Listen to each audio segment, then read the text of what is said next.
के प्रायोजक हैं गैलेंट एडवांस रबर, निर्माण का रियल हीरो।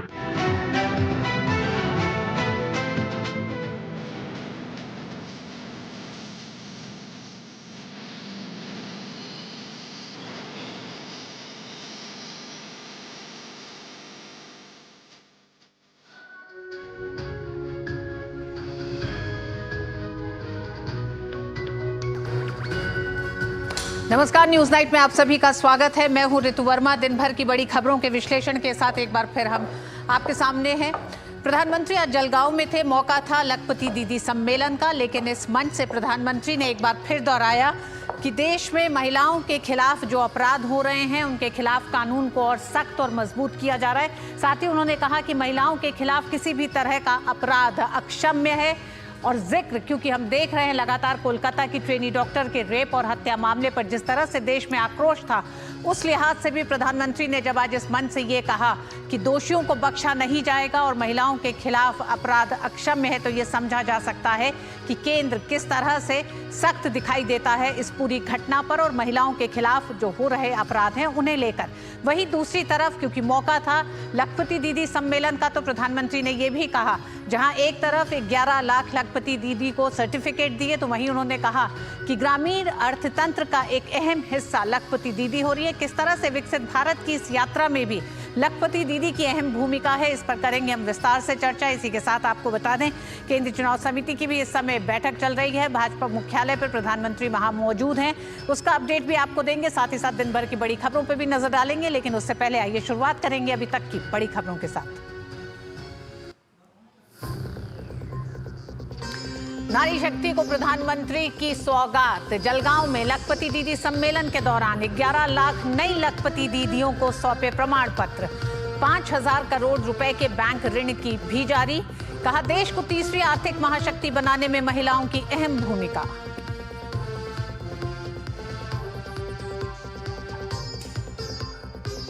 महिलाओं पर अत्याचार को प्रधानमंत्री मोदी ने बताया अक्षम्य पाप। कहा, दोषी कोई भी हो, बचना नहीं चाहिए। सभी दलों से राजनीति से ऊपर उठकर महिला सुरक्षा सुनिश्चित करने का किया आह्वान।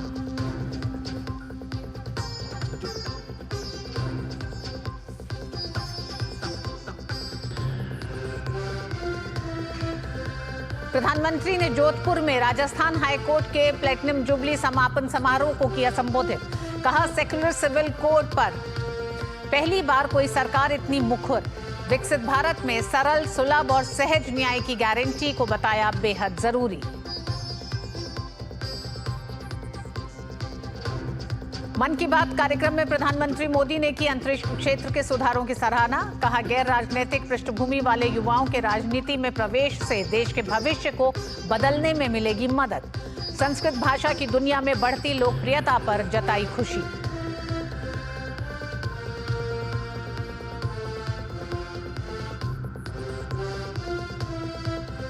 केंद्रीय गृह मंत्री अमित शाह ने रायपुर में नारकोटिक्स नियंत्रण ब्यूरो के आंचलिक कार्यालय का किया शुभारंभ। देश को नशा मुक्त बनाने की दोहराई प्रतिबद्धता। छत्तीसगढ़ में सहकारिता के विस्तार से संबंधित समीक्षा बैठक की भी की अध्यक्षता।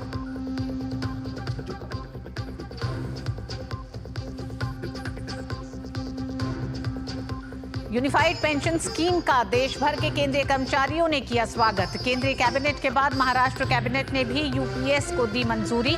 बीजेपी ने कांग्रेस पर दागे सवाल। पूछा, हिमाचल कर्नाटक में अब तक लागू क्यों नहीं की ओपीएस। राहुल गांधी पर भी किया तंज। कहा, खामोशी में बदला खटाखट।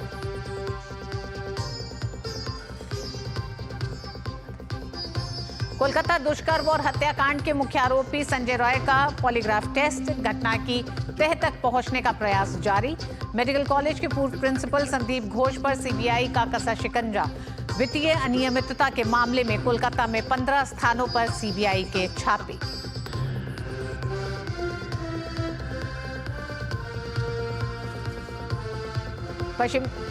पश्चिम एशिया में बढ़ा तनाव। लेबनान सहित सशस्त्र समूह हिजबुल्लाह के हमलों के बाद इजराइल ने 48 घंटे का आपातकाल किया घोषित। नेतन्याहू ने कहा, देश की रक्षा के लिए कुछ भी करने को तैयार। अमेरिका की हालात पर नजर। संयुक्त राष्ट्र की सभी पक्षों से संयम बरतने की अपील।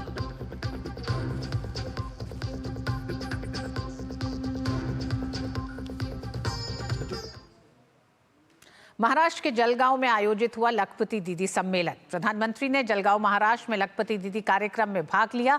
आर्थिक रूप से मजबूत होती महिलाएं स्वरोजगार की दिशा में तेजी से आगे बढ़ रही हैं। पीएम मोदी ने 11 लाख नई लखपति दीदियों को प्रमाण पत्र प्रदान किए और उन्हें सम्मानित किया, जो हाल ही में वर्तमान सरकार के तीसरे कार्यकाल के दौरान लखपति बनी हैं।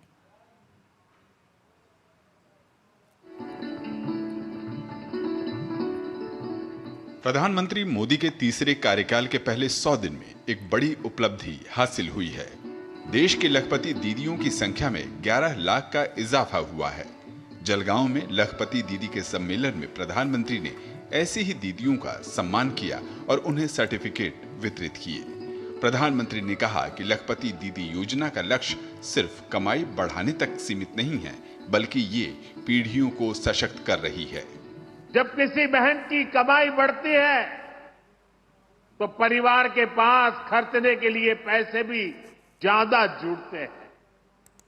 यानी एक बहन का भी लखपति दीदी बनना पूरे परिवार का भाग्य बदल रहा है। सम्मेलन से पहले प्रधानमंत्री लखपति दीदियों की सफलता जानने पहुंचे, जहां महिलाएं प्रधानमंत्री की आरती उतारने लगी, लेकिन प्रधानमंत्री ने उन्हें रोका और थाल को थाम महिलाओं की आरती उतारी।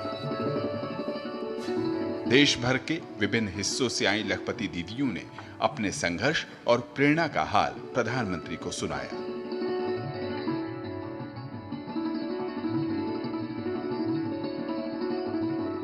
भारत दुनिया की तीसरी सबसे बड़ी आर्थिक ताकत बनने जा रहा है। इसमें हमारी बहनों बेटियों की भूमिका बहुत बड़ी है। लेकिन कुछ साल पहले तक ये स्थिति नहीं थी। बहनें हर घर, हर परिवार की खुशहाली की गारंटी होती है, लेकिन महिलाओं को मदद मिले इसकी गारंटी लेने वाला कोई नहीं था। देश की करोड़ों बहनों के नाम पर कोई प्रॉपर्टी नहीं होती थी। अगर उन्हें बैंक से लोन लेना होता था तो उनको मिल ही नहीं सकता था। मैंने तय किया कि कुछ भी हो जाए, मेरे देश की माताओं, बहनों, बेटियों की हर मुश्किल को कम करके ही रहूंगा। साल 2014 तक जहां देश की सखी मंडलों को सिर्फ 25,000 करोड़ रुपए लोन मिलने का आंकड़ा है, तो वहीं बीते 10 साल में वो बढ़कर 9 लाख करोड़ रुपए का हो चुका है। स्वयं सहायता समूहों और सखी मंडलों को पशुपालन, कृषि, बैंक, ड्रोन पायलट जैसे कई कार्यक्रमों से जोड़ा जा रहा है। एक तराजू में एक तरफ 7 दशक और दूसरे तराजू में मोदी सरकार के 10 साल तराजू में रख लिए जाए। जितना काम मोदी सरकार ने देश की बहनों बेटियों के लिए किया है, वो आजादी के बाद किसी सरकार ने नहीं किया है। 3 करोड़ लखपति दीदी बनाए जाने के नए लक्ष्य को हासिल करने की दिशा में प्रधानमंत्री ने जलगांव से 2500 करोड़ रुपए के कोष की शुरुआत की। साथ ही 5,000 करोड़ रुपए के बैंक ऋण जारी किए। बैंक ऋण से 2,35,000 स्वयं सहायता समूहों के 25 लाख से ज्यादा सदस्यों को फायदा होगा। जलगांव से शैलेंद्र मिश्र के साथ bureau report, DD news. Kolkata में ट्रेनी डॉक्टर के साथ दुष्कर्म और हत्या की घटना से उपजे आक्रोश के बीच जलगांव में प्रधानमंत्री नरेंद्र मोदी ने कहा कि हम महिलाओं के खिलाफ अपराध करने वाले अपराधियों के लिए कानून को मजबूत और सख्त बना रहे हैं। प्रधानमंत्री ने दोहराया कि देश में महिलाओं के खिलाफ किसी भी प्रकार का अपराध अक्षम्य होना चाहिए और दोषी किसी भी रूप में हो उसे बख्शा नहीं जाना चाहिए। मैंने लाल किले से भी बार बार इस विषय को उठाया है। आज देश का कोई भी राज्य हो, अपनी बहनों बेटियों की पीड़ा को, उनके गुस्से को मैं समझ रहा हूं। मैं एक बार फिर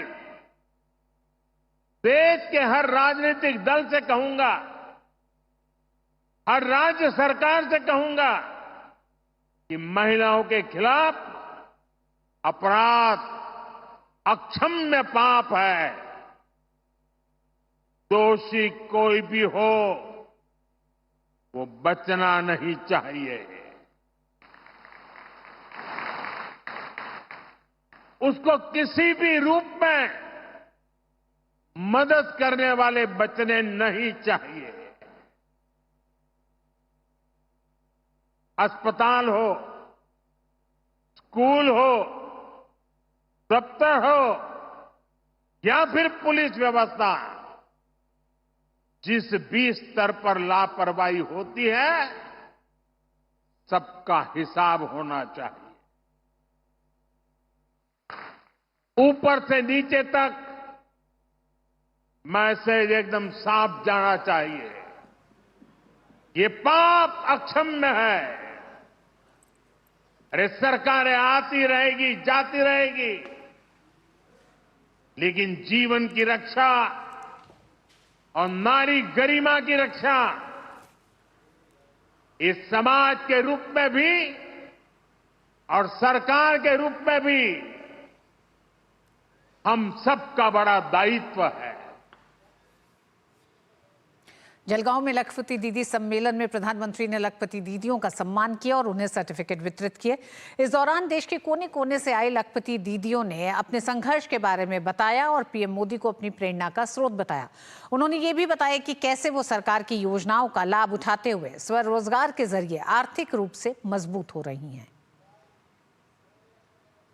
हमें बहुत अच्छा लगा। मतलब ये तो हमारा सपना ही था कि कभी हम मोदी जी को देखेंगे। घर के ही चूल्हे चौके में व्यस्त थे, लेकिन आज उनकी योजनाओं के द्वारा, राजीव के द्वारा हम यहाँ आए और मोदी जी से मुलाकात की, उनसे रूबरू बातचीत की। हमें बहुत अच्छा लगा। हम लोग को मौका प्रधानमंत्री जी ने दिया, जो लखपति दीदी का स्कीम के थ्रू दी मैं एक लखपति दीदी हूँ। हमारी तरक्की हो रही है, लेकिन ये तरक्की को आज सर्टिफाइड कर दिया सर ने, हमका सम्मान करके लखपति दीदी करके। मेरा जो समूह है वो समूह हर एक प्रकार के आटे बनाते हैं, अचार बनाता है और इसमें जो महिला 12-1 बजे तक काम करती है उसका चीज हो गया है, ऐसा लग रहा है। बहुत अच्छा लग रहा है। जब एसएसजी में आया हूँ, एसएसजी के जरिए से हमारा एकदम आसान हुआ। हमारा एक होम स्टे है, मेरा अभी होम स्टे है, दुकान है। मैं एक ग्रुप करके एक टेलरिंग कटिंग भी चला रही हूँ।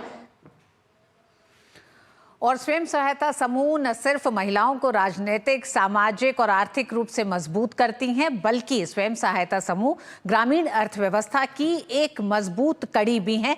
आइए एक नजर डालते हैं कि किस तरह से स्वयं सहायता समूह की महिलाओं को लेकर सरकार जिस तरह से काम कर रही है, उसने उनकी पहचान को भी एक नई परिभाषा दी है। लखपति दीदी योजना 15 अगस्त 2023 को शुरुआत हुई। लखपति दीदी योजना की इस योजना के तहत, या ये इस लखपति दीदी का नाम क्यों रखा गया है? स्वयं सहायता समूहों की उन महिलाओं को कहा जाता है लखपति दीदी जिनकी आय सालाना 1 लाख रुपए होती है, या इससे ज्यादा भी हो सकती है, लेकिन 1 लाख रुपए आय वाली महिलाओं को स्वयं सहायता समूह की महिलाओं को लखपति दीदी कहते हैं। महिलाओं को लखपति दीदी योजना स्किल डेवलपमेंट प्रोग्राम की ट्रेनिंग देता है। साथ ही साथ आने वाले समय के लिए तैयार किया जा रहा है स्वयं सहायता समूह की महिलाओं को। बजट में लखपति दीदी स्कीम के तहत 3 करोड़ महिलाओं को लखपति बनाने का लक्ष्य रखा गया है इस साल। हालांकि ये लक्ष्य पहले 2 करोड़ महिलाओं तक सीमित था, लेकिन अब इसमें 1 करोड़ और जोड़ा गया। टारगेट को बढ़ाया गया है। 1 करोड़ महिलाएं लखपति बन चुकी हैं। 3 करोड़ महिलाओं का टारगेट है, जिसमें 1 करोड़ महिलाएं इस समय तक लखपति बन चुकी हैं। यानी स्वयं सहायता समूहों को जिस तरह की तमाम वित्तीय सुविधाएं भी दी जा रही हैं, उसका बड़ा असर देखा गया है। योजना के तहत महिलाओं को 5 लाख रुपए का लोन मिलता है और इस लोन के लिए कोई ब्याज दर उन्हें नहीं देनी होती है, किसी तरह की गारंटी नहीं देनी होती है। ये तमाम सुविधाएं सरकार ने एक तरह से नीतियों के तहत स्वयं सहायता समूहों को और मजबूत करने के लिए तैयार की हैं। स्वयं सहायता समूहों को गवर्नमेंट ई मार्केट प्लेस यानी जेम पोर्टल से भी जोड़ा गया है और किस तरह से जेम पोर्टल से जुड़ने के बाद स्वयं सहायता समूहों के लिए नए रास्ते खुले हैं। सरस कलेक्शन जेम पोर्टल का एक सेक्शन है जो स्वयं सहायता समूहों के लिए एक मंच तैयार किया गया है और इस मंच के जरिए ही फ्लिपकार्ट, अमेजॉन, मीशो के साथ समझौता कर एसएचजी को बाजार दिया गया है, एक बड़ा बाजार दिया गया है और इस बाजार के लिए तैयार करने में वो ट्रेनिंग भी शामिल है, उसमें वित्तीय ट्रेनिंग भी शामिल है, साथ ही साथ एक तरह से डिजिटल ट्रेनिंग जो होती है वो भी दी जा रही है। फ्लिपकार्ट के साथ जो कार्यक्रम है वो समर्थ कार्यक्रम है, अमेजॉन में सहेली पहल है और वहीं मीशो के माध्यम से राष्ट्रीय बाजारों तक अब स्वयं सहायता समूहों की पहुंच सुनिश्चित की गई है।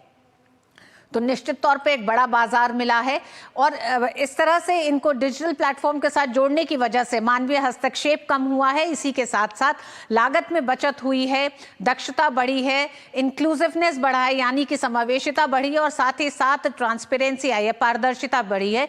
बिचौलियों को एक तरह से जो बड़ा मुनाफा चला जाता था वो कम हुआ है, यानी कि स्वयं सहायता समूह की महिलाएं अब सिर्फ अपने घरों तक, उन ग्रुप्स तक सीमित नहीं है, समूहों तक, बल्कि बाजार तक उनकी पहुंच है।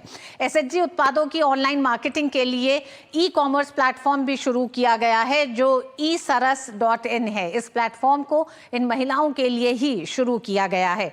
स्वयं सहायता समूहों ने उत्पादों के डिस्ट्रीब्यूशन के लिए यानी कि विपणन के लिए अपने खुद के ई कॉमर्स प्लेटफॉर्म भी विकसित किए हैं। तो ये महिलाएं सिर्फ स्वयं सहायता समूह के जरिए कुछ उत्पादों को बना के उनको बाजार तक ले जाना ही नहीं, लेकिन आप इनकी उस दक्षता को भी समझें कि किस दौर से, यानी कि ग्रामीण अंचल से स्वयं सहायता समूह की महिलाओं ने अपने भविष्य को उज्जवल बनाने की एक शुरुआत की थी, सामूहिक तौर पर महिलाओं को लेकर चलने की एक शुरुआत की थी और आज जब वो खुद अपने ई कॉमर्स, इसका मतलब कि अगर अपने प्लेटफॉर्म्स बना रही हैं तो आप समझ सकते हैं कि किस तरह से तस्वीर बदली है। तो इस मुद्दे पर आगे चर्चा करेंगे, लेकिन उससे पहले आइए आपको फिर बताते हैं कि जम्मू कश्मीर विधानसभा चुनाव के मद्देनजर बीजेपी मुख्यालय में केंद्रीय चुनाव समिति की बैठक हो रही है। प्रधानमंत्री नरेंद्र मोदी भी बैठक में हिस्सा ले रहे हैं।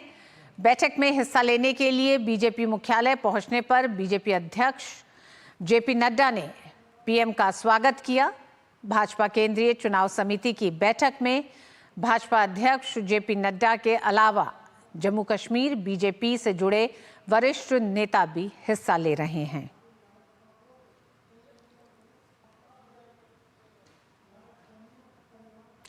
बैठक में इकबाल सिंह लालपुरिया मौजूद हैं, वनाथी श्रीनिवासन, डॉक्टर के लक्ष्मण, सत्यनारायण जटिया, राम माधव, सुधा यादव और डॉक्टर जितेंद्र सिंह इस समय बैठक में उपस्थित हैं। प्रधानमंत्री नरेंद्र मोदी भी बैठक में पहुंच चुके हैं। आप ये दृश्य समय देख रहे हैं, बीजेपी मुख्यालय के दृश्य ये दिखाई दे रहे हैं। केंद्रीय चुनाव समिति की इस समय बैठक चल रही है।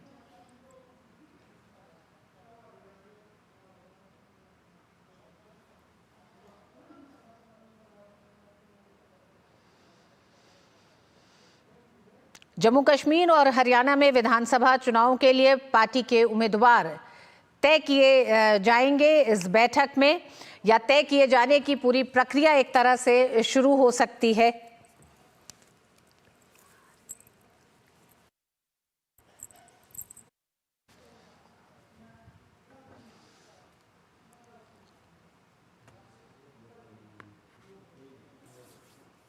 तो 90 विधानसभा की हरियाणा में 1 अक्टूबर को वोट होने हैं, साथ ही साथ जम्मू कश्मीर में 3 चरणों में चुनाव होने हैं। दोनों ही राज्यों के प्रत्याशियों के एक तरह से चुनाव के लिए और उम्मीदवारों को तय किए जाने की प्रक्रिया के तहत आज ये बैठक काफ़ी अहम मानी जा रही है। इस बैठक पे जाएंगे, अपडेट लेंगे और, लेकिन उससे पहले आइए एक बार फिर रुख करेंगे लखपति दीदी सम्मेलन का। लखपति दीदी सम्मेलन में जिस तरह से आज प्रधानमंत्री ने कहा कि लखपति दीदी किस तरह से भारतीय ग्रामीण अर्थव्यवस्था, अर्थतंत्र को बदल रही हैं, उसी पर आज हमारा विशेष भी आधारित है। विकसित भारत की यात्रा में लखपति दीदी हैं अहम। 2 विशेष मेहमान हमारे साथ जुड़ चुके हैं। शिशिर सिन्हा, आर्थिक मामलों के पत्रकार, वरिष्ठ पत्रकार हमारे साथ है। शिशिर साहब, आपका स्वागत है। साथ ही साथ हमारे साथ पुनीता ईश्वर भाई गदारिया जुड़ रही हैं। अति उत्तमम सखी मंडल से हैं। पुनीता जी, आपका बहुत बहुत स्वागत है। आप अपनी सखी मंडल के साथ दूरदर्शन में इस समय मौजूद हैं। सबसे पहले आप ही से शुरुआत करेंगे। लखपति दीदी सम्मेलन में प्रधानमंत्री ने जिस तरह से लखपति दीदी को विकसित भारत की यात्रा में बेहद अहम बताया है, तो इस सम्मेलन में आज आप मौजूद थी। अपने सबसे पहले जो आपका स्वयं सहायता समूह है उसके बारे में भी आप हमसे अगर कुछ साझा करना चाहें कि किस तरह से इस स्वयं सहायता समूह की यात्रा शुरू हुई। मैम, हमारा कोरोना काल में ये सब कुछ स्टार्ट किया था। कोरोना में सबको बहुत सी आफत आ चुकी थी। हमने उस आफत को अवसर में बदलने के लिए 10 बहनों ने साथ मिलके NRLM का सखी मंडल ग्रुप बनाया, जिसमें हम लोगों ने अत्युत्तम, जिसमें हम हैंडमेड ब्यूटी प्रोडक्ट बनाते हैं जो पूरे हमारी घर की चीजों से बनते हैं, जैसे दाल, चावल, आटा, गुलाब, नीम, तुलसी, सब कुछ घर की ही चीजों से बनता है, जिससे हम बिल्कुल भी केमिकल फ्री है और किसी को भी कुछ भी नुकसान नहीं होता है। इस तरह से हमारी लखपति दीदी की यात्रा शुरू हुई। जी पुनीता जी, इस समय आपके साथ कितनी महिलाएं आपके स्वयं सहायता समूह में जुड़ी हुई हैं और किस तरह से आप लोगों ने इसकी शुरुआत की? यानी कि लोन लिया आपने, ग्रामीण अंचल की ही महिलाएं आपके साथ हैं, अब किस तरह से वो अपने पोर्टल को भी मैनेज करती हैं? क्योंकि आज जो हम बात कर रहे हैं कि ई-कॉमर्स के साथ स्वयं सहायता समूहों को जोड़ा जा रहा है, तो उन तमाम चीज़ों पर कैसे आपका पूरा स्वयं सहायता समूह काम करता है? मैम, हम 10 महिलाएं अभी साथ में काम कर रही है। हमने NRLM के through revolving fund, cash credit जैसी फंडिंग ली, जिसके साथ हम लोग अच्छे से काम करने लगे। उसके बाद जो हमने प्रोडक्ट बनाया था उसको मॉनसून फेस्टिवल, वाइब्रेंट गुजरात, सरस मेला जैसा प्लेटफॉर्म देके उन लोगों ने हमारा सेलिंग बढ़ाया। ये सेलिंग बढ़ने के साथ ही हमारे प्रोडक्ट की पॉपुलैरिटी इतनी बढ़ने लगी कि हम लोग बहुत अच्छे से कमाने लगे। जी पुनीता जी, आप हमारे साथ बनी रहिएगा। हमारे साथ शिशिर सिन्हा भी मौजूद हैं। शिशिर जी, जब प्रधानमंत्री कहते हैं कि ग्रामीण अर्थतंत्र को बदला है लखपति दीदी ने, तो आप किस तरह से इसका विश्लेषण भी करते हैं? वो बदलाव क्या बड़े दिखाई देते हैं? देखिए, सबसे पहले तो पुनीता बहन को बहुत बहुत बधाई और उनकी सखी मंडल को बहुत बहुत बधाई। चूंकि 2 महिलाओं के बीच में है तो महिलाओं के सशक्तिकरण की इससे अच्छी और कोई बात नहीं हो सकती है। और एक अर्थशास्त्र के छात्र होने के नाते आपसे कह सकता हूं कि घर की जो महिला होती है वो सबसे बड़ी अर्थशास्त्री होती है, क्योंकि उनको जो अर्थ की समझ है, जो संसाधनों का वितरण है, जो सीमित संसाधनों का बेहतर इस्तेमाल है, उनसे बेहतर कोई नहीं कर सकता है। तो आज जब हम लोग बात कर रहे हैं कि ग्रामीण क्षेत्र में सेल्फ हेल्प ग्रुप के जरिए जो है वो लखपति दीदी बनाई जाए, देखिए इसमें एक सबसे बड़ा मुद्दा यह है कि आप उनको आत्मनिर्भर बना रहे हैं, दूसरी तरफ उनके परिवार के लिए अतिरिक्त संसाधन का इंतजाम कर रहे हैं, और तीसरी बात है कि एक व्यवस्था में उद्यमिता को बढ़ावा दे रहे हैं। तो ये जब 3 चीजें एक साथ आती है तो निश्चित तौर पर महिलाओं के सशक्तिकरण की दिशा में एक बड़ा कदम उठाया जाता है। मुझे सिर्फ एक ही मुद्दा जो लगता है कि जो यहाँ बहुत ही महत्वपूर्ण है कि सेल्फ हेल्प ग्रुप को फाइनेंसिंग मिल जाती है, पैसे मिल जाते हैं, जो महिला जो है वो आगे बढ़ती है, लेकिन उस महिला के क्रेडिट रिकॉर्ड के ऊपर बहुत ज्यादा असर नहीं पड़ता है। तो मुझे लगता है कि अगर इस पूरी योजना में एक महिला की क्रेडिट हिस्ट्री को इंडिविजुअल बेसिस पे, व्यक्तिगत तौर पे भी उसकी जो है वो चर्चा की जाए और उसको मान्यता सिविल में दी जाए, तो आगे के लिए उनकी उद्यमिता का रास्ता और आसान हो जाए। पुनीता जी, आप कुछ कहना चाहेंगे? जिस तरह से शिशिर साहब ने कहा कि आप लोग अब एक एंटरप्रेन्योरशिप की तरफ बढ़ रही हैं, आपके साथ 10 महिलाएं जुड़ी हुई हैं, तो किस तरह से कितने कम समय की यात्रा में एक तो लखपति दीदी आप हुई और साथ ही साथ आपके समूह की कितनी महिलाएं और लखपति दीदी हो चुकी हैं? किस तरह से आमदनी है? मैम, हमने 1 साल पहले ही सखी मंडल शुरू किया था। हमने 1 साल में करीब 30 लाख से भी ऊपर का टर्नओवर कर लिया है, और इसके साथ हम लोगों ने करीब 10 से 12 लाख से भी ऊपर हमारा नेट प्रॉफिट हो चुका है। तो हमारे समूह में जो 10 दीदियां हैं उसमें से 8 से 9 दीदियां लखपति दीदी है, और हमने सिर्फ 1 साल में ही ये सफर तय किया है। जी पुनीता जी, ये भी जानना चाहेंगे आपके साथ जो 10 महिलाएं हैं वो उनका मतलब एक तरह से साक्षरता किस तरह से है, उनकी कितना पढ़ी लिखी है, और क्या इस आपके स्वयं सहायता समूह के अलावा भी वो जुड़ी हुई हैं? क्या कहीं वो कुछ और करती हैं या बिल्कुल घरेलू महिलाएं हैं? बिल्कुल घरेलू महिला ही है, और वो हमारे साथ ही जुड़ी है मैम। उनका जो एजुकेशन है वो 2 या 3 महिला ऐसी हैं जो काफी अच्छा पढ़ी लिखी है, बाकी सब है जिसने पढ़ाई की ही नहीं है। ऐसी भी महिलाएं हैं हमारे साथ। और आप किस तरह की ट्रेनिंग अपने समूह को देती हैं, क्योंकि तमाम ट्रेनिंग्स भी उपलब्ध कराई जा रही हैं सरकार के तमाम कार्यक्रमों के तहत? हाँ मैम, आरसीटी के थ्रू हमको भी ट्रेनिंग मिली है, और ये मेरा खुद का मतलब जो घर से बनाई हुई चीजें है वो होममेड बिजनेस है, तो वो मैंने केरला से ट्रेनिंग लिया था। उसके आधार पे मैंने खुद को सबको ट्रेनिंग दिया है, और अभी हम लोग भी आरसीटी की बहनों को ये ट्रेनिंग दे रहे हैं प्रोडक्ट बनाने के लिए। पुनीता जी, आप कॉस्मेटिक प्रोडक्ट्स बनाती हैं, तो कॉस्मेटिक प्रोडक्ट्स में अगर ऑर्गेनिक कॉस्मेटिक प्रोडक्ट्स हैं ये, तो भी किस तरह से एक पूरी ट्रेनिंग के तहत क्या कोई चुनौतियां आई थी आपके सामने कॉस्मेटिक प्रोडक्ट्स को बनाने के लिए, रॉ मटेरियल को मतलब एकत्रित करने के लिए, और तमाम इस पूरी अपनी यात्रा में 1 साल की? जी मैम, ये जो ब्यूटी प्रोडक्ट है वो हैंडमेड है, तो हम लोगों को रॉ मटेरियल भी इतना ही ऑर्गेनिक चाहिए। इसके लिए हम लोगों ने फॉरेस्ट डिपार्टमेंट से संपर्क किया और वहां से रॉ मटेरियल लिया, जिससे हमारी प्रोडक्ट बहुत अच्छे से ऑर्गेनिक बने, बिल्कुल केमिकल फ्री बने।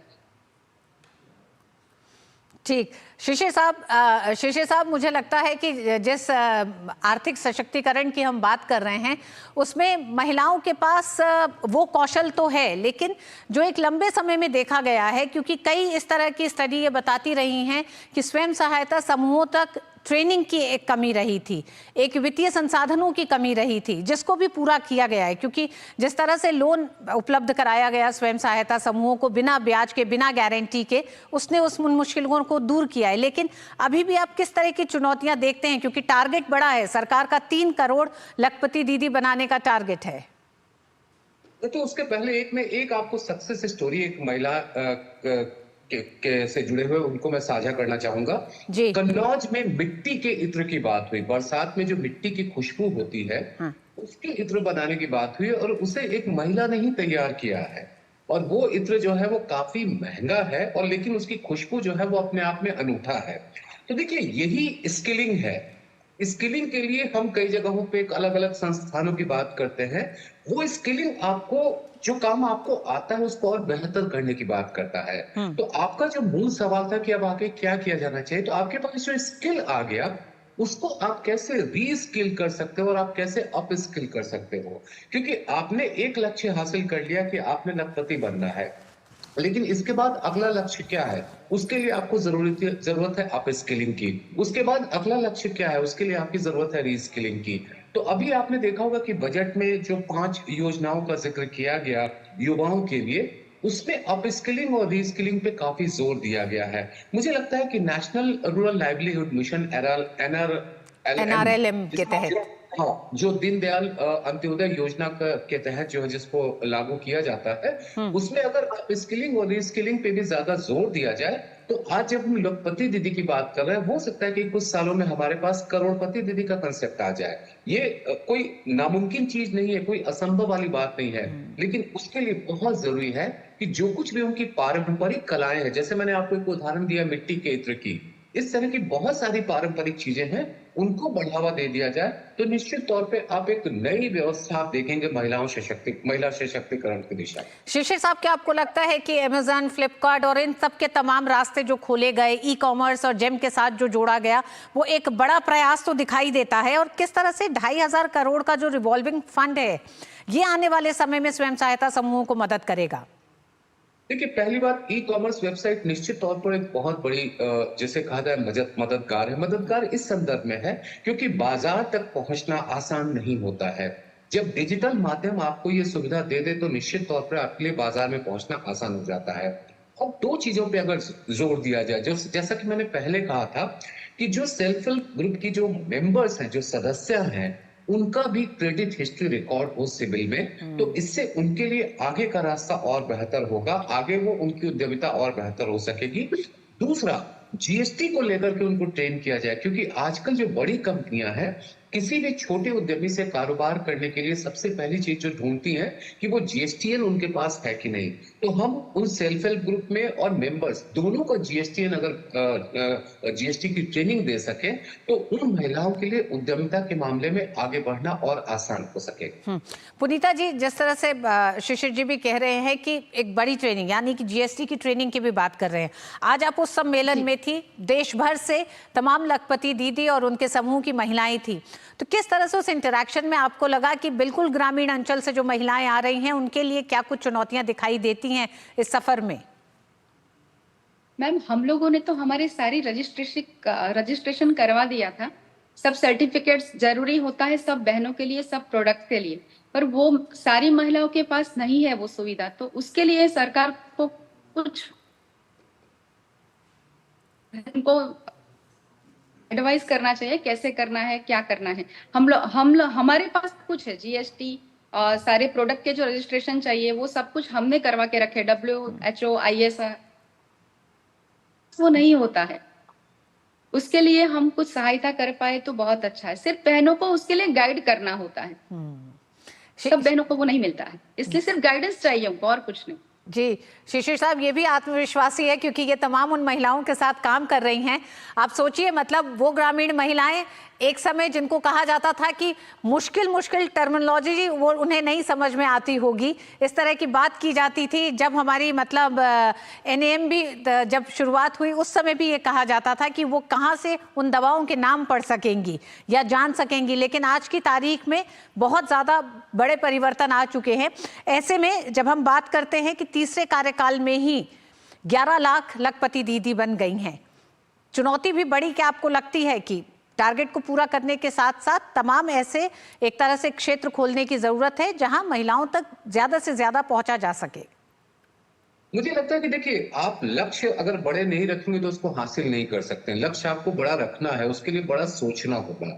यहाँ पर जैसा मैंने आपसे कहा ना कि पारंपरिक कौशल जो है, पारंपरिक जो विधा है, हर इलाके की अपनी अपनी खास चीजें होती हैं, उनको बढ़ावा दिया जाए। जैसे उत्तर प्रदेश में 1 डिस्ट्रिक्ट 1 प्रोडक्ट का कंसेप्ट है, उसी तरीके की कुछ जो खास चीजें कुछ खास इलाके की है, उनको सेल्फ हेल्प ग्रुप के जरिए उनके उत्पादन को, उसके प्रोडक्शन को बढ़ावा दिया जाए, और फिर उसके जरिए जो डिजिटल मार्केटिंग सिस्टम है उसके जरिए वो देश के अलग अलग हिस्सों में पहुंचे, तो निश्चित तौर पर एक बड़ा बाजार उनका इंतजार कर रहा है। देखिए, बाजार में एक चीज साफ है, बाजार में अच्छे सामान, क्वालिटी के सामान और यूनिक प्रोडक्ट के लिए लोग पैसा देने को तैयार है।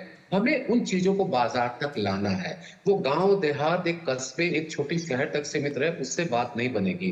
तो अब जब हम लोग 2047 के लक्ष्य की बात कर रहे हैं, जब हमें $30 ट्रिलियन की इकोनॉमी को बनाना है, उसमें ये बहुत जरूरी है कि हर क्षेत्र ज्यादा से ज्यादा आगे बढ़े, और कुछ जो खास बातें हैं वो राष्ट्रीय स्तर पर पहुंचे, तो उस क्षेत्र का भी विकास होगा और राज्य का भी विकास होगा और देश का भी विकास होगा। देश का विकास केवल देश की बात नहीं होती है, सबसे पहले अहम बात होती है कि स्थानीय स्तर पर, जिसको हम लोग इकोनॉमिक्स में, अर्थशास्त्र में माइक्रो लेवल कहते हैं, वो कैसे आगे बढ़ता है। वो अगर आगे बढ़ गया और जिसमें महिलाओं की बड़ी हिस्सेदारी होगी, तो निश्चित तौर पर इसका फायदा जो 2047 का लक्ष्य है या 2030 में $10 ट्रिलियन का लक्ष्य है, उसको हासिल करने में हमें मदद मिलेगी। बिल्कुल शिशिर साहब, जिस तरह से पुनीता ने भी कहा कि महिलाओं तक सिर्फ गाइड करने के लिए गाइडेंस पहुंचने की जरूरत है, ट्रेनिंग पहुंचने की जरूरत है, उस संदर्भ में सिर्फ एक डेटा टेस्ट ने जो एक अध्ययन किया उसमें यह पता चलता है कि महाराष्ट्र में केवल 32% SHG को बही खाता और लेखा जोखा का प्रशिक्षण है, यानी कि अभी तकरीबन 6 लाख 14 लाख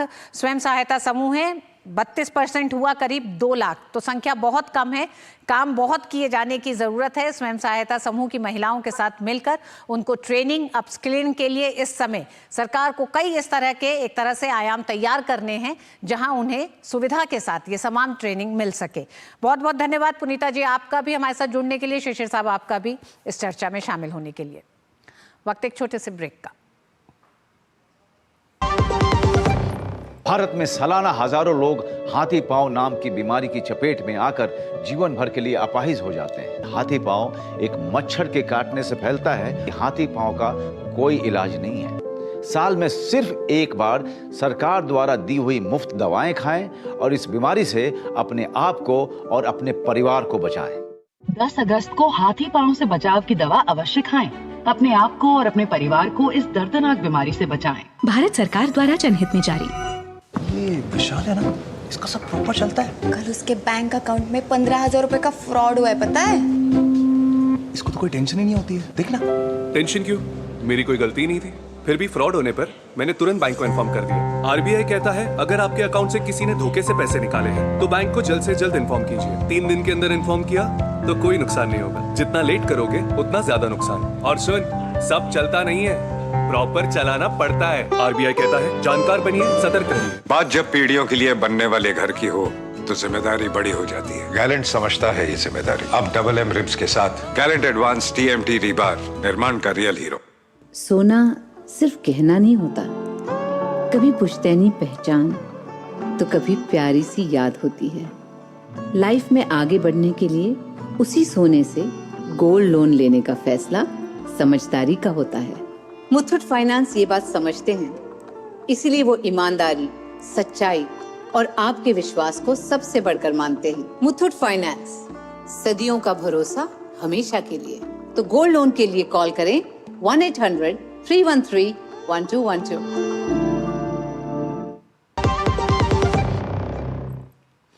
प्रधानमंत्री नरेंद्र मोदी ने जोधपुर में राजस्थान उच्च न्यायालय के प्लेटिनम जुबली समापन समारोह में शिरकत की। उन्होंने न्यायालय की एक स्मारिका और एक संग्रहालय का उद्घाटन भी किया। प्रधानमंत्री को एक विशेष कवर स्टैंप भेंट किया गया। प्रधानमंत्री ने 21वीं सदी के भारत और विकसित राष्ट्र के लक्ष्य को हासिल करने की दिशा में ईज ऑफ जस्टिस पर जोर दिया। उन्होंने कहा कि सामान्य से सामान्य व्यक्ति के लिए न्याय सरल, सुलभ और स्पष्ट होना चाहिए। पीएम मोदी ने कहा कि वो जिस विकसित भारत का स्वप्न लेकर आगे बढ़ रहे हैं, उसमें हर किसी के लिए सरल, सुलभ और सहज न्याय की गारंटी हो, ये बहुत जरूरी है। साथियों, मेरा मानना है न्याय हमेशा सरल और स्पष्ट होता है, लेकिन कई बार प्रक्रियाएं उसे मुश्किल बना देती हैं। ये हम सबकी सामूहिक जिम्मेदारी है कि हम न्याय को ज्यादा से ज्यादा सरल और स्पष्ट बनाएं। और मुझे संतोष है कि देश ने इस दिशा में कई ऐतिहासिक और निर्णायक कदम उठाए हैं। हमने पूरी तरह से अप्रासंगिक हो चुके सैकड़ों कॉलोनियल कानूनों को रद्द किया है। आजादी के इतने दशक बाद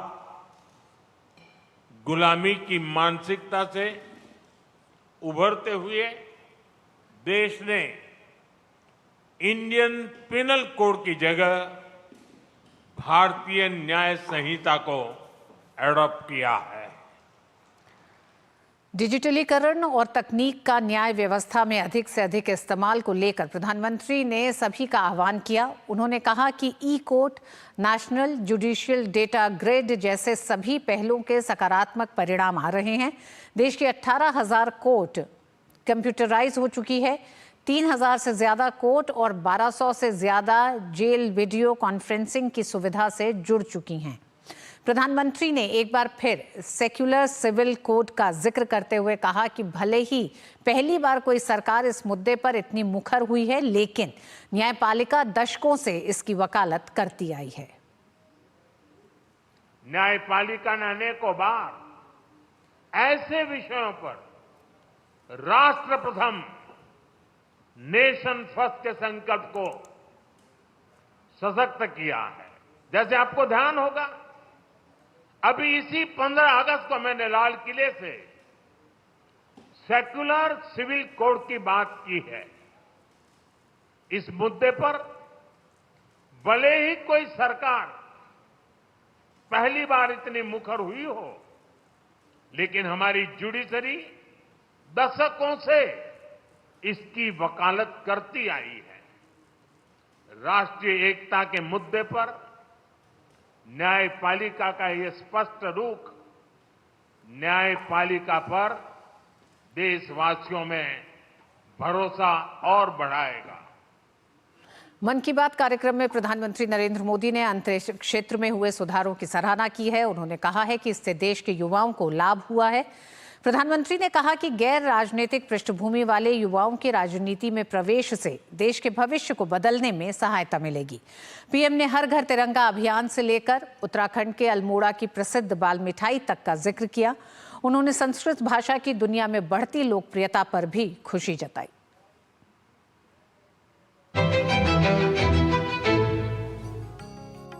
प्रधानमंत्री नरेंद्र मोदी ने आकाशवाणी पर 113वें मन की बात कार्यक्रम में अपने विचार साझा किए। पीएम मोदी ने इस बात पर खुशी जताई कि गैर राजनीतिक बैकग्राउंड वाले युवाओं को राजनीति में लाने के उनके आह्वान को भारी समर्थन मिला है। पीएम ने इसको लेकर मिली सकारात्मक प्रतिक्रिया का जिक्र किया। इस साल मैंने लाल किले से बिना पॉलिटिकल बैकग्राउंड वाले 1 लाख युवाओं को पॉलिटिकल सिस्टम से जोड़ने का आह्वान किया है। मेरी इस बात पर जबरदस्त प्रतिक्रिया हुई है। इससे पता चलता है कि कितनी बड़ी संख्या में हमारे युवा राजनीति में आने को तैयार बैठे हैं। बस उन्हें सही मौके और सही मार्गदर्शन की तलाश है। बीते 23 अगस्त 2024 को पहला राष्ट्रीय अंतरिक्ष दिवस मनाया गया था। पिछले वर्ष इसी दिन चंद्रयान 3 ने चांद के दक्षिणी हिस्से में शिव शक्ति पॉइंट पर सफलतापूर्वक लैंडिंग की थी। अंतरिक्ष के क्षेत्र में युवाओं की रुचि और भागीदारी काफी बढ़ी है। पीएम मोदी ने स्पेस टेक स्टार्टअप गैलेक्स आई की टीम के युवा सदस्य सुयश से बात की। सब लोग साथ में IIT मद्रास में मिले। वहीं पर हम लोग सब पढ़ाई कर रहे थे, अलग अलग ईयर्स में थे अपने इंजीनियरिंग के। और उसी वक्त हम लोगों ने सोचा कि एक हाइपरलूप नाम का एक प्रोजेक्ट है जो हम लोग चाहते थे साथ में करेंगे। उसी दौरान हमने एक टीम की शुरुआत की, उसका नाम था आविष्कार हाइपरलूप, जिसको लेकर हम लोग अमेरिका भी गए। उस साल हम एशिया की इकलौती टीम थी जो वहाँ गई और हमारे देश का जो झंडा है उसको हमने फहराया। और हम टॉप 20 टीम्स में से थे जो out of around 1500 teams around the world. Sanskrit, जिसे देववाणी कहा जाता है, न केवल भारत की बल्कि विश्व की सबसे प्राचीन और वैज्ञानिक भाषाओं में से एक है। आज ये भाषा अपनी वैज्ञानिकता और दार्शनिक गहराइयों के कारण विदेशों में भी लोकप्रिय हो रही है। प्रधानमंत्री नरेंद्र मोदी ने श्रावण मास की पूर्णिमा तिथि को पूरी दुनिया में मनाए गए विश्व संस्कृत दिवस का जिक्र किया और कहा कि संस्कृत के प्रति लोगों का विशेष लगाव है। साथ ही उन्होंने एक ऑडियो क्लिप भी सुनाई। कुछ ही दिन पहले हमने 19 अगस्त को रक्षाबंधन का पर्व मनाया। उसी दिन पूरी दुनिया में विश्व संस्कृत दिवस भी मनाया गया। आगे की बात करने से पहले मैं आपके लिए एक छोटी सी ऑडियो क्लिप प्ले कर रहा हूँ।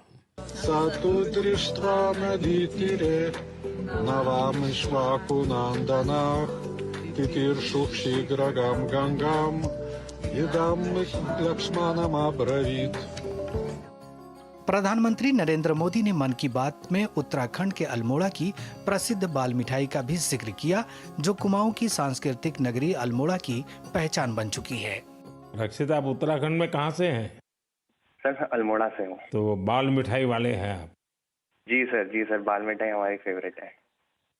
तो हमारा जो लक्ष्य सेन है ना, वो मेरे लिए रेगुलरली बाल मिठाई खिलाता रहता है मुझे। यहाँ पर ये लोकल खोया जो बाहर से आता, यहाँ से आता है गांव से, उससे बनती है बाल चॉकलेट सिंगौड़ी। और ये बाल चॉकलेट जो है कई दिनों तक खराब भी नहीं होती है, गर्मियों में भी बाहर जाती है, हफ्ते 10 दिन तक रहती है। बाहर के लोग बहुत उसको पसंद करते हैं।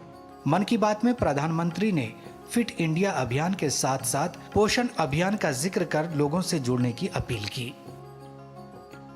Bureau report, DD news. और न्यूज नाइट में वक्त एक छोटे से ब्रेक का है। ब्रेक के बाद खबरें जारी रहेंगी। देखते रहिए डीडी न्यूज।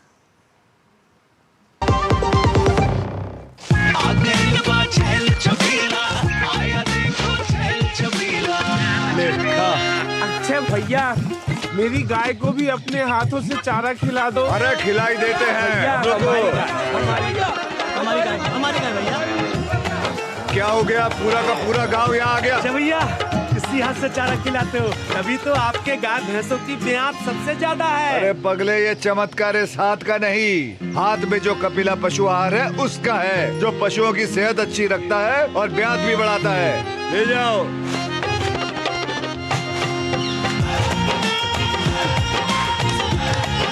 कपिला, देश का नंबर 1 पशु आहार। सुरक्षा की गारंटी हर चीज में जरूरी है, चाहे वो मुश्किल स्टंट हो या अच्छी फसल। इसलिए ले आइए IIL के ट्रैक्टर ब्रांड का शिनबा, जो देता है सुंडी और ट्रिप से सुरक्षा की गारंटी। शादी का किचन महके जहां, गोल्डी किचन किंग मसाले हो वहां। गोल्डी लाई है फ्रेश लॉक टेक्नोलॉजी, जो रखे मसालों को हर समय फ्रेश। नई यूनिफाइड पेंशन स्कीम को लेकर केंद्र सरकार की घोषणा के बाद अब राज्यों ने भी इसे अपनाना शुरू कर दिया है और महाराष्ट्र सरकार ने इस पर सबसे पहले अमल करते हुए यूनिफाइड पेंशन योजना को राज्य में मंजूरी दे दी है, जिसके बाद राज्य के सरकारी कर्मचारी भी इस स्कीम का लाभ उठा सकेंगे। इससे पहले प्रधानमंत्री नरेंद्र मोदी की अध्यक्षता में केंद्रीय मंत्रिमंडल ने एकीकृत पेंशन योजना को मंजूरी दे दी, जिसका उद्देश्य सरकारी कर्मचारियों को रिटायरमेंट के बाद आर्थिक सुरक्षा और स्थिरता प्रदान करना है। यूनिफाइड पेंशन योजना यानी यूपीएस की मांग पूरी होने के बाद केंद्रीय कर्मचारियों ने प्रधानमंत्री नरेंद्र मोदी का आभार जताते हुए इसका स्वागत किया है। उन्होंने कहा कि लंबे वक्त से कर्मचारी इसके लिए संघर्षरत थे, ऐसे में सरकार ने उनकी मांग पूरी कर सराहनीय पहल की है। यूनिफाइड पेंशन योजना यानी यूपीएस की मांग पूरी होने के बाद केंद्रीय कर्मचारियों में खुशी की लहर है। North western railway employees union के महामंत्री मुकेश माथुर ने प्रधानमंत्री समेत पूरी कैबिनेट का इसके लिए आभार जताया। ऑल इंडिया SC/ST रेलवे कर्मचारी एसोसिएशन के अध्यक्ष BL भैरवा ने कहा कि लंबे वक्त से कर्मचारी इसके लिए संघर्षरत थे, ऐसे में सरकार ने उनकी मांग पूरी कर सराहनीय पहल की है। निर्णय लिया है, उसके लिए हम प्रधानमंत्री महोदय का बहुत बहुत आभार व्यक्त करते हैं और रेल कर्मचारियों को निश्चित रूप से इससे लाभ होगा। सरकार इसमें जो NPS के अंदर 14% कंट्रीब्यूशन कर रही थी, वो 18.5% कंट्रीब्यूशन करके इसकी पूर्ति करेगी। इसके लिए हम सरकार को बहुत बहुत धन्यवाद देते हैं। 20 साल से जो लड़ाई हम लोग लड़ रहे थे, उस लड़ाई का आज एक रिजल्ट आया है, एक बहुत ही अच्छा रिजल्ट आया है। केंद्रीय कर्मचारियों का कहना है कि प्रधानमंत्री ने कर्मचारियों की समस्या को गंभीरता से लेते हुए उनके हित में महत्वपूर्ण फैसला किया है। बेसिक का जो लास्ट बेसिक होगी हम रिटायरमेंट के टाइम पे हमें 50% गारंटेड बेसिक के साथ पेंशन दी जाएगी और DA साथ में दिया जाएगा। इससे लगभग भारत सरकार के 23 लाख कर्मचारी इसका फायदा लेंगे। जो हम इतने सालों से लड़ाई लड़ रहे थे, अब तक की लड़ाई जो 2024 आ गया है, उसमें हमने बहुत बीच में स्ट्रगल किया है। दिल्ली से लेकर भिलाई तक और पटना से लेकर गुवाहाटी तक यूनिफाइड पेंशन स्कीम का केंद्रीय कर्मचारियों ने स्वागत किया है। उनका कहना है कि ये योजना कर्मचारियों की गरिमा और आर्थिक सुरक्षा को सुनिश्चित करने वाली है। 10 साल की अगर नौकरी होती है, कम से कम 10,000 रुपये हर एक महीने पेंशन इंश्योर्ड होगी। आखिरी उसका जो 12 महीने का जो बेसिक प्लस दिया रहेगा, उसकी 60% 50% पेंशन मिलेगी। अभी तक जो मार्केट लिंक पेंशन था, उससे बेहतर एक सिक्योर पेंशन जो दे रहा है, जो DA लिंक रहेगा, किसी भी रिटायर्ड एम्प्लॉय के लिए और उनके फैमिली के लिए बहुत लाभकर रहेगा।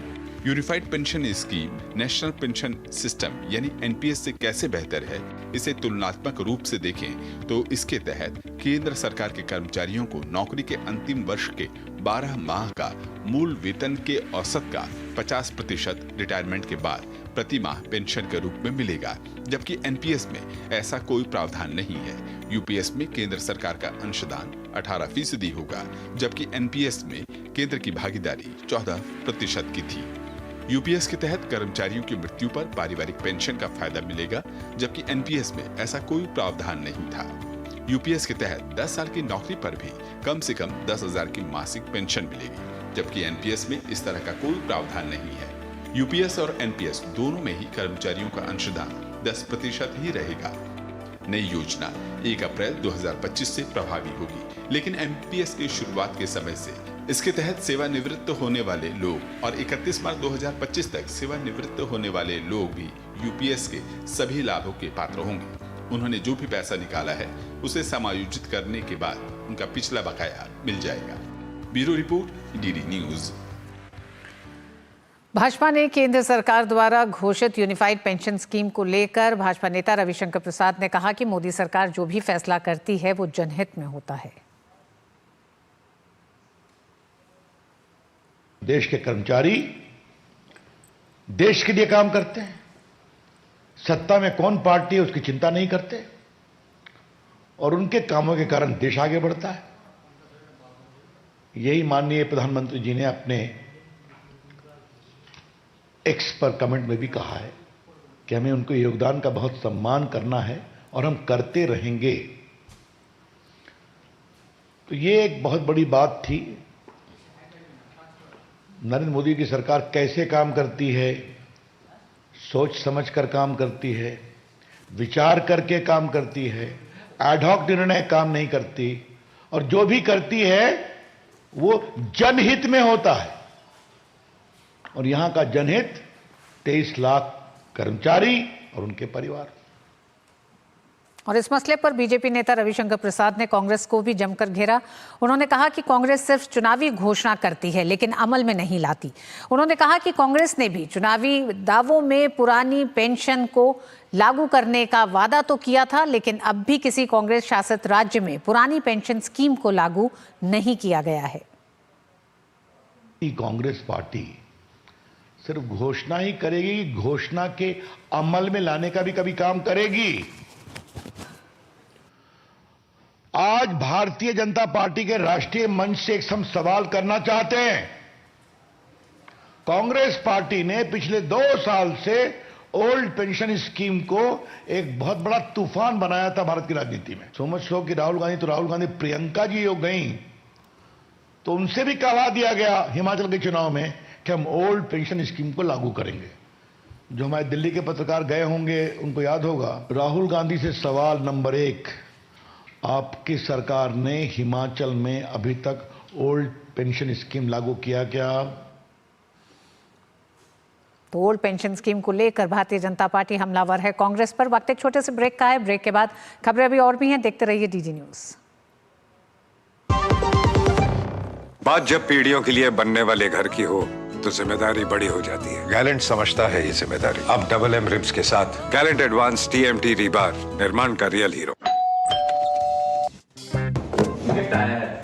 अरे वाह, लेजेंड की बैट, इससे तो मैं खेलूंगा। Future batting legend bat. इसमें जिसका नाम लिखा है बैट उसी को मिलेगी।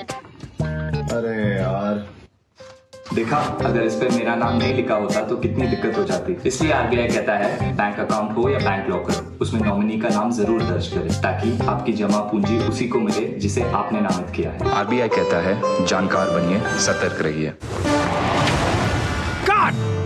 सुरक्षा की गारंटी हर चीज में जरूरी है, चाहे वो मुश्किल स्टंट हो या अच्छी फसल। इसलिए ले आइए IIL के ट्रैक्टर ब्रांड का शिनबा, जो देता है सुंडी और ट्रिप से सुरक्षा की गारंटी। शादी का किचन महके जहां, गोल्डी किचन किंग मसाले हो वहां। गोल्डी लाई है फ्रेश लॉक टेक्नोलॉजी, जो रखे मसालों को हर समय फ्रेश। केंद्रीय गृह मंत्री अमित शाह ने छत्तीसगढ़ दौरे के तीसरे दिन रायपुर में नारकोटिक्स नियंत्रण ब्यूरो के जोनल कार्यालय का शुभारंभ किया। उन्होंने देश को नशामुक्त बनाने की प्रतिबद्धता दोहराई। केंद्रीय गृह एवं सहकारिता मंत्री ने छत्तीसगढ़ में सहकारिता के विस्तार से संबंधित समीक्षा बैठक की भी अध्यक्षता की।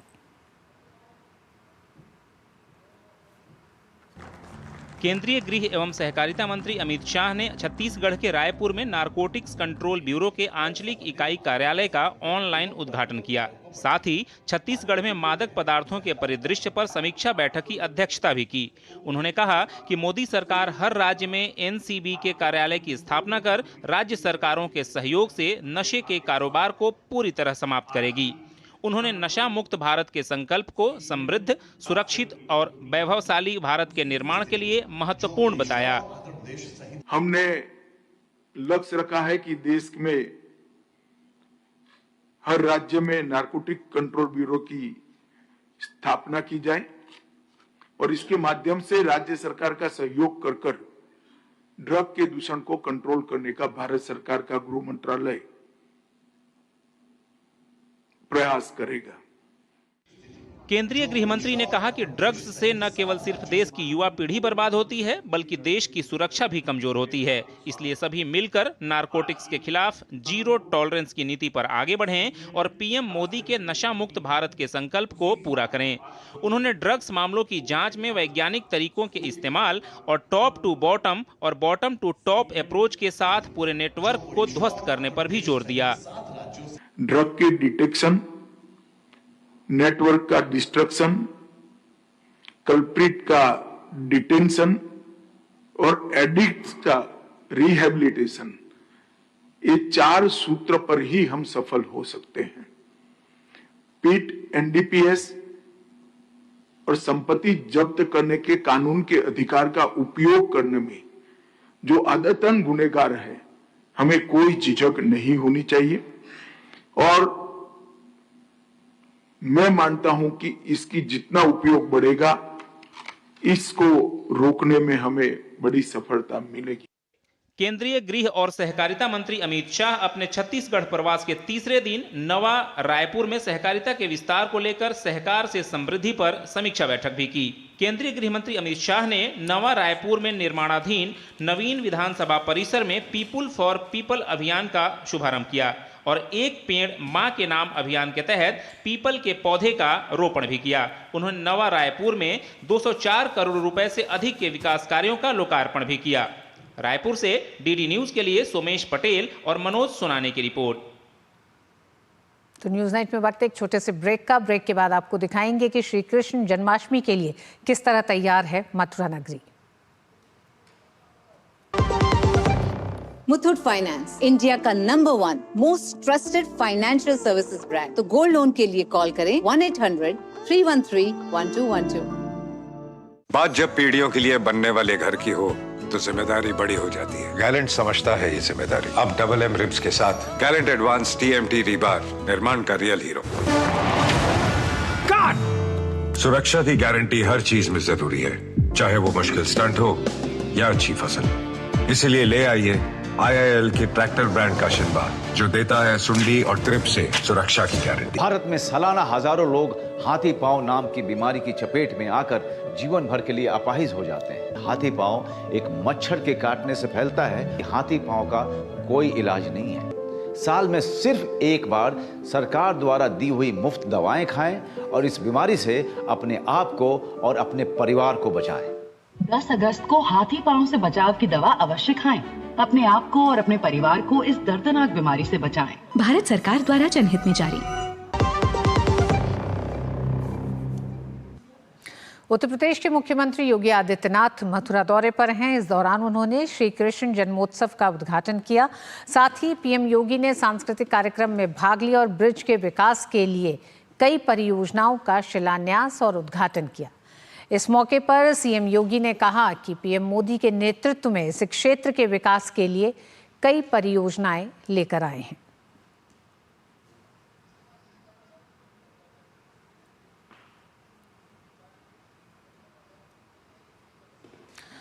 और न्यूज नाइट में आज बस इतना ही। आइए चलते चलते अब आपको छोड़ जाते हैं देश की कुछ अन्य बड़ी खबरों के साथ। हमारी पूरी टीम को दीजिए अनुमति। नमस्कार।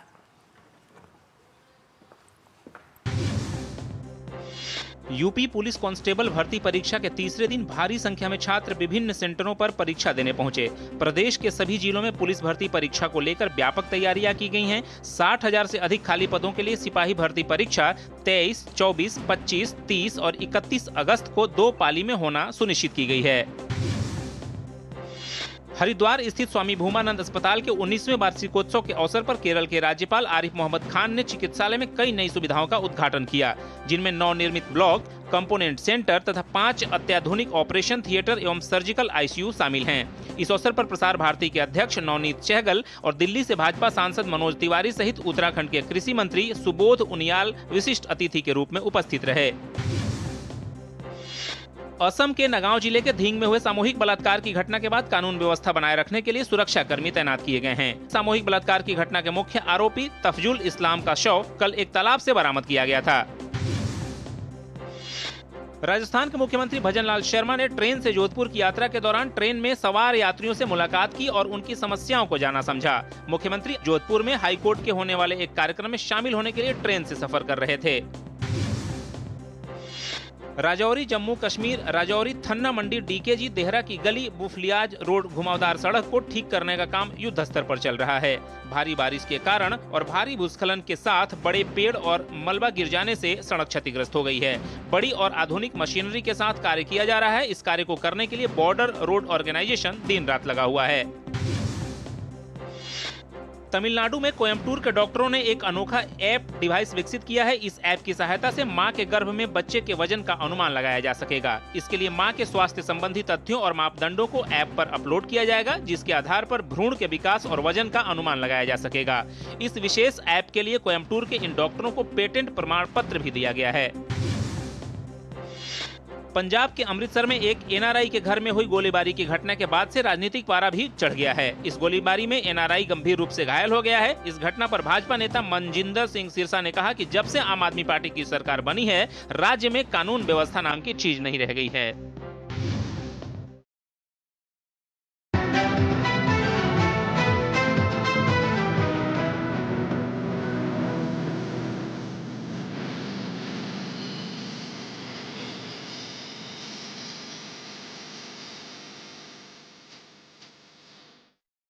न्यूज नाइट के प्रायोजक थे गैलेंट एडवांस रबर, निर्माण का रियल हीरो।